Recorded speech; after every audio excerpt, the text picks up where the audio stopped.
disruptive, but can it be expanding and broadening economic success throughout all economies? And that's going to be the big question about, how do we play that out? In the early part of AI, you're going to see countries that are huge winners and some countries that are going to be left behind. And so you have all this dynamism around how AI is going to be playing out. That is in the short run. In the long run, I think it's going to be more democratizing, but in the first few parts of AI, it's going to be more limiting. And so we look at AI as a huge opportunity for us in navigating the $14 trillion that we manage on behalf of our clients. We have to use advanced technologies to process the business that we are already doing. And the same thing for all the other major companies. Through AI, you have better understanding of your clients, better understanding of your inventory controls. You have so many advantages by the application of AI and technology. And that is, in the long run, to be very powerful. In so many of the developed economies, we have excessive deficits. It's a conversation that was not talked about in Davos about the excessive deficits, which is a substantial problem for many of the developed economies, including the United States. Can AI increase productivity? And if so, can we increase GDP with a diminishing population? That's going to be the question that Korea is going to be asking, and Japan's going to be asking, and Italy. Can you have a growing economy? Can you have a broadening of economic success with fewer people, with the utilization of AI and robotics? I believe the answer is going to be profoundly yes. But it also means countries that have very rapid growing populations, that's going to be a bigger question. And I think India is at the nexus of it, large base population, but the one thing that I've noticed, India is more accepting of technologies than many of the developed countries. India is more accepting of related to change than most developed economies. And so because of the large scale population, AI is going to create jobs and disrupt jobs. But for those economies that are willing to accept change and rapidly deploy that change in a positive way, and I think about India, the way it rapidly transformed its economy with the digitization of the rupee. I mean, to me, that was a wonder to watch. And so to me, AI is going to be a powerful growth engine in the world, but we need to make sure it's a growth engine for more.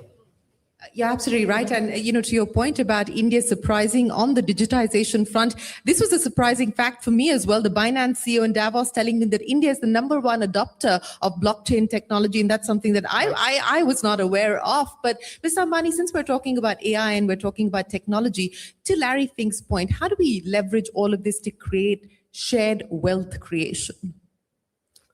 Well, I think that I'm a believer, have been a believer that we have to embrace technology. We cannot run away from it. And AI is real, right? From an India point of view, it is hugely advantageous. If we think about 200 million children in our schools, and if we now think about connectivity to all our schools, and we give ourselves a goal that in 1 decade, right, with a fraction of the total GDP that others spend on education, we can deliver to each of these 200 million kids, including in the remotest village, quality education, right? I think without AI, this problem, we could not have dreamt about solving it. And we will, we are also participating in this opportunity. This is a solvable problem.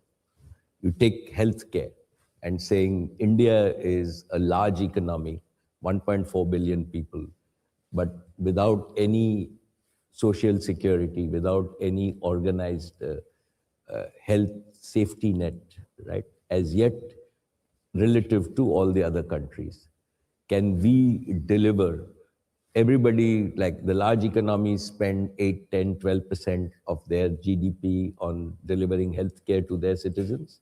Large amount of it is wasted in terms of what, and everybody recognizes this. Can we in India take care of all our 1.4 billion people with a digital physical health system at a fraction of global costs? Answer is cannot do it without AI. Security, right? Again, critical for our safety for all our 1.4 billion people. If you use AI, right, and complement it with your law enforcement policies, possible to do. Simple taxation, right? We can now have the ability to have for each citizen, each company, the transactional transparency. So your tax paying becomes as simple as when you stay in a hotel and you have an electronic system, you can see all your transactions both ways and there are no disputes. And it becomes a much predictable, enforceable society. Can it? So that's AI. And we shouldn't get scared of AI. It's exactly like when the Industrial Revolution came, right? Humanity moved forward. We moved, productivity moved forward. We moved from 0.3% growth for many, many decades or many centuries to 3% growth overall, right? And at that time, if you go back 200 years and if you ask people that can people travel 2,000 kilometers a day, right? We would say not possible. Today, all of us, not two, with flying, we can travel 30,000 kilometers a day. And I think we're just at the beginning of that age. We must embrace it. India has the opportunity, and what we see, as you said, is we see that young Indians, as Kamath Saab said, old Indians, right? India just adapts to technology faster than everybody. We've seen it firsthand over the last 5 years in terms of what we want, and we should use that at our competitive advantage.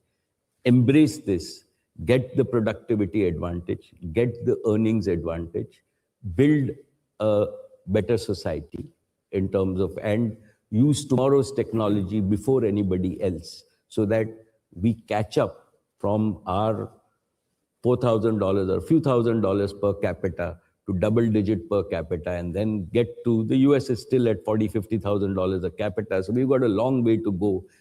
This is our part to catch up, and I think the world will allow us to catch up with them in the next 2 decades, and that's an opportunity. Like from my point of view, at Reliance, we are taking this opportunity with both hands in terms of that. It's once in tens of centuries opportunity, and we can, like, if we embrace technology, if we allow our youth to embrace that, right, then in the next 20, 30 years, we can redefine India and find our true position in the world.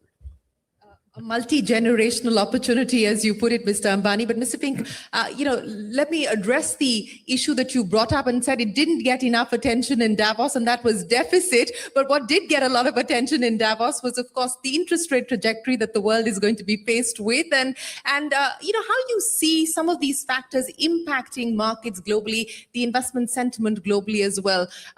Where do you see interest rates headed? Do you believe that we're likely to see more cuts coming in? And what will be some of the other crucial risks that investors need to watch for? Well, all those questions are for the short term, so let me answer some short-term questions. Look at the markets. The markets are honest. I mean, any single day the markets may miscalculate something, but over time markets is a great mirror of what's really going on. So whether there's political pressure one way or the other, sure, that could shape a market over any one day or week, but markets actually are bigger than any individual or any economy. And so if the Federal Reserve eases too early, and we see inflation, we see measures that prove it wrong, you're going to have a steepening of the yield curve. So all those issues to me are not that important, to be honest. I know they're important for day traders. They're important for media because they can talk about all the churn and all that. But it really doesn't matter that much. And I don't really spend that much time focusing on those type of issues. Now, over a course of any one quarter, any 1 year, yeah, sure, they matter. But over time, the markets correct itself and rebalance itself. And that's pretty much the message that we have to constantly talk about. Because the message is not about the moment. And everybody gets so confused about the politics, the polarization of opinions, the politicization of everything. And yet, over time, that's the beauty of markets. The markets are an honest reflection of global economies over the long run. And if you believe in humanity, if you believe that we correct our problems over time, I actually believe the things you read in the newspaper, all the stuff we read that's frightening, I get actually excited because we're talking about those issues. And generally, we mitigate most of the things that are on the front pages. We actually mitigate. So I actually am pleased when I see all the things, all these terrible things, and I'm not trying to say each and one of those things may be really terrible, but the fact that we're talking about it, it mitigates. We self-correct. Are the things that you don't read in the newspaper that you think are a problem, those are the things that bother me. Like the long-term issues of deficits that we don't spend enough time talking about. How do we mitigate it? The best way we mitigate it is through growth. And that's what I try to tell every political leader. How do you grow your economy? Because if you grow your economy, the deficits will be smaller as a percent of GDP. But and so I don't get bothered by most of the stuff I read because it's a good thing. That's the power of the press to identify all the issues. But through that identification of the issues, we mitigate those issues. You think about all the problems you read and all the wars and all the skirmishes, but in most cases over time, they resolve themselves. You think about how problematic everything is when we entered this year, and yet when you think about the beginning of 2025, everybody was so nervous about everything, yet markets did great over 2025. We have some form of resolution in Gaza and Israel. There are so many other areas in the world where we actually have diminished risk. But if you ask the average person who reads a paper, they would think things are actually worse than they are. And to me, obviously, negative news sells far better than positive stories. And so what I'm trying to say, and my message to everybody is, yes, please be a global reader of what's going on, but don't get so alarmed by it because we're going to mitigate most of those problems because that's what we do as human beings. And that is the whole message about long-term optimism. Long-term optimists generally win. Elon Musk said in Davos, it's better to be an optimist ending wrong than being a pessimist who's right. And I think about just Elon himself for a second. I've never met a person who is as smart as he is, but with the imagination that he has and the guts to do what he's done. And I think in building that out, and I would just liken that to Mukesh Ambani, the ambition, the imagination. And those are the key things in growth and opportunity. And to me, this is what we all want to be a part of. We want to invest with the people who have ambition, who have the guts to do things that break the mold, that changes society, but they change society because of the imagination and guts. And to me, that's the beauty of being a long-term investor. Absolutely. So being an optimist and getting it wrong versus a pessimist and getting it right, in Elon Musk's words, is more important, and you agree with him. But Mr. Ambani, you were talking about the startup ecosystem, and I want to understand from you, both of you spoke about changing the mindset from savings to investing, and both of you are focused on generating growth. What is the message to the young Indian saver today? what would both of you tell the young Indian saver? And let me start by asking you, Mr. Ambani. Well, Shireen, I think that to my mind, the India opportunity, right, is genuinely a new era. It's now, we can see it visibly over the next 2 or 3 decades in terms of, and all of us agree that growth, and we take growth for granted, but let me tell you, all over the world, people would die for 10% year-on-year growth, right? And we are growing on a large base, and we will sustain that. So for any young Indian, right, this growth is going to be converted to growth into his or her income, right? And so you would have income growth. We've got to continue our savings mindset. We still want to be conservative. We don't want to inherit too many deficit problems. We are still okay.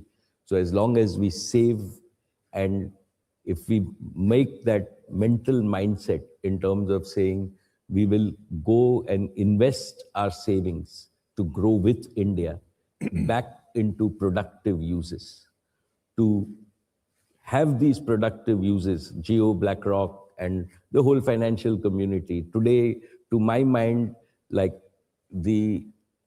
while we all talked about 1 minute, I still think that from my perception, right, access to investments and productive compoundable investments is complex, it's not affordable, and it's not available to all. And that is what every young Indian should demand for.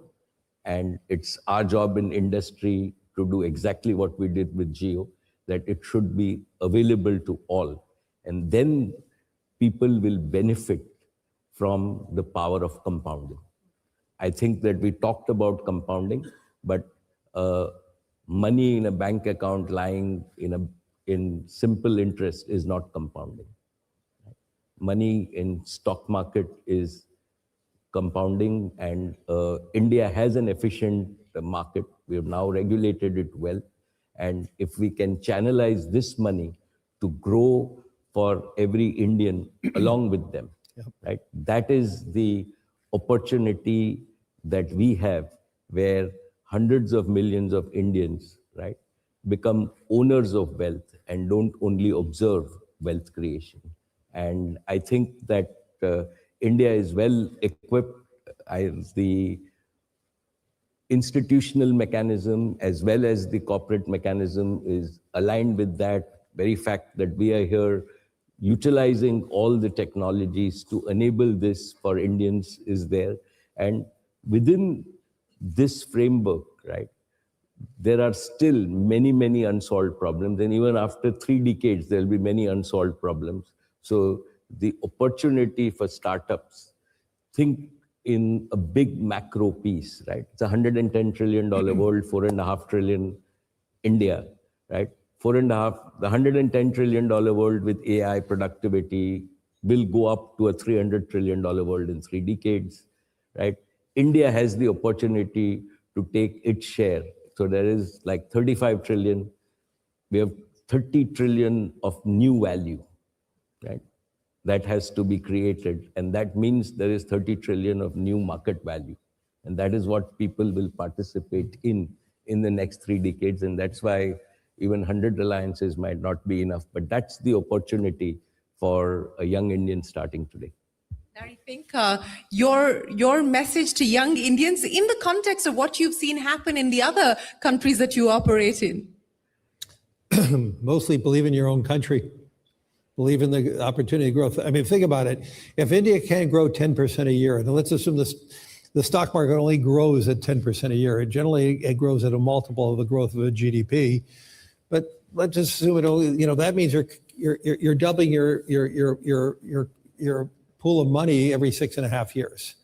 Okay, that's a pretty good outcome. That's much better than keeping your money in a bank account. And to me, that's the foundational issue.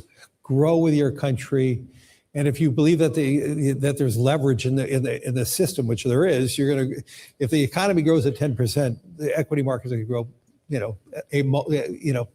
5-6 points above that over time. And so to me, that is that's the foundational to build financial security, dignity when you're in retirement. And to me, that is a whole foundational issue for a successful economy. You spend a lot of your time fishing, Larry, I do. I believe. I believe this deal got done in a car, and it was less We than... weren't fishing, no. No, you were not fishing, but what was the bait? Friendship. Friendship. That is the perfect note to end this conversation. Larry, Fink, Mukesh, Ambani, very much. thank you so very much for joining us and giving us a long-term perspective of the strength of the India story and the strength of this partnership. Appreciate your time. Ladies and gentlemen, a big round of applause for Larry, Fink and Mukesh Ambani. Thank you, Shivi. You're brilliant as usual. Thank you. Thank you. Thank you, Larry.